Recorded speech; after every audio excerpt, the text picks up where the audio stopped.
পশ্চিম মেদিনীপুরের শৈত্যপ্রবাহ, বাংলার 20টি জায়গায় তাপমাত্রা 9 ডিগ্রির নিচে। পশ্চিম মেদিনীপুর সহ গোটা পশ্চিমবঙ্গে শীতের দাপট এখনো বজায় রয়েছে।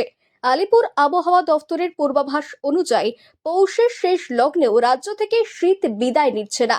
আগামী কয়েকদিন শুষ্ক আবহাওয়ার সঙ্গে সঙ্গে কোল্ড ডে পরিস্থিতি ও শৈত্যপ্রবাহের প্রভাব থাকবে। বিশেষ করে সকাল ও রাতের দিকে কনকনে ঠান্ডা বেশি অনুভূত হবে বলে জানানো হয়েছে। মঙ্গলবার ছিল চলতি সপ্তাহে কলকাতার সবচেয়ে ঠান্ডা দিন। শহরের সর্বনিম্ন তাপমাত্রা নেমেছিল প্রায় 11 ডিগ্রি সেলসিয়াসে এবং সর্বোচ্চ ছিল 22 ডিগ্রির কাছাকাছি। দক্ষিণবঙ্গের বীরভূম, পূর্ব বর্ধমান সহ একাধিক জেলায় শৈত্যপ্রবাহের সতর্কতা জারি করা হয়েছে।